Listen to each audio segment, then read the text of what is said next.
Palasa Kashibugga Rajiv Gandhi municipal complex లో 25వ కార్గిల్ దివస్ విజయోత్సవ సభలో మాజీ సైనికుల సేవా సంస్థ వారి సంఘం పలాస కాశీబుగ్గ మరియు శ్రీ పవనపుత్ర సేవా సంస్థ వారి సహకారంతో రక్తదాన శిబిరాన్ని నిర్వహించారు।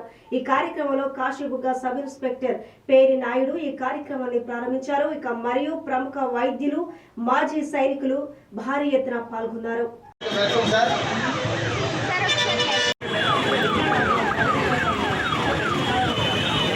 శుభ సందర్భంగా పలాస కాశీబుగ్గ మాజీ సైనికుల సంక్షేమ సంఘం నుంచి ఈరోజు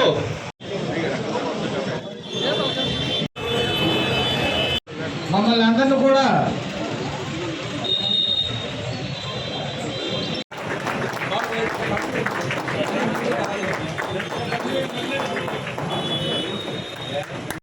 మన సైన్యం వలన మన సైన్యంలో మొత్తగా జాయిన్ వలన ఈరోజు విద్యార్థులే రేపు మనకి దానికి వెన్నుముక।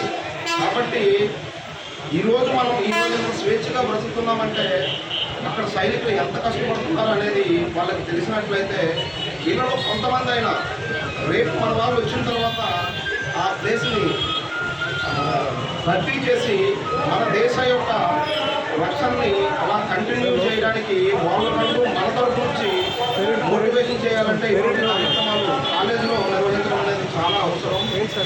ఎనీవే డైరెక్టర్ గారు చెప్పినట్లుగా నెక్స్ట్ అటువంటి కార్యక్రమం ఏదైనా ప్లాన్ చేసినట్లయితే తప్పకుండా మా పోలీస్ తరఫు నుంచి కూడా మా యొక్క సహాయ సహకారాలు ఏవైతే ఉన్నాయో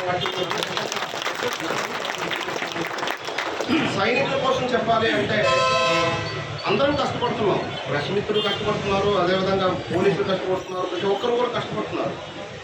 మా కష్టం ఒక సైడ్ ఉంటే కనిపించని కష్టం అనేది మాజీ సైనికులు పడుతున్నారు। వాళ్ళ యొక్క కష్టాలు ఎవరు మనం చూడము, సింపుల్గా వాళ్ళని మనం ఒక దీనిగా చూస్తాం తప్ప కానీ మనం ఈరోజు ఇక్కడ బ్రతికాము, మనం ఇక్కడ మంచిగా ఉంటున్నాము, ఎటువంటి టెన్షన్ వాతావరణం లేకుండా సొసైటీ అంటే ఇదే జీవితం అన్నట్టుగా మనం బ్రతుకుతున్నాము అంటే తెరవనక వాళ్ళు పడిన కష్టాలు మనం ఈరోజు ఈ విధంగా బ్రతకడానికి వాళ్ళు పాటుపడిన కష్టాలు అనేవి మనం ఇలా బ్రతుకుతున్నాం। దయచేసి అందరూ సైనికుల్ని గుర్తించి వాళ్ళని మంచిగా గౌరవించాలి। వాళ్ళని గౌరవించిన నాడే మనం మన దేశాన్ని గౌరవించినట్లుగా ఉంటుంది। సుమారుగా గత 25 సంవత్సరాల కింద కార్గిల్ యుద్ధంలో మన వాళ్ళు శ్రమించిన కష్టంతో ఈరోజు మనం హ్యాపీగా ఉండవచ్చు। అటువంటి కార్గిల్లో మనం యొక్క విజయోత్సవాన్ని ఇలా ప్రతి సంవత్సరం జరుపుకోవడం ఇది ఒక శుభసూచకంగా మనం భావిస్తూ మాకు అవకాశం ఇచ్చినందుకు మాజీ సైనిక సంఘం అందరినీ కూడాను, అదేవిధంగా స్టేజ్ పైన ఉండే వాళ్ళని మన ప్రశ్నికులందరికీ కూడా మరోసారి ధన్యవాదాలు తెలుపుతూ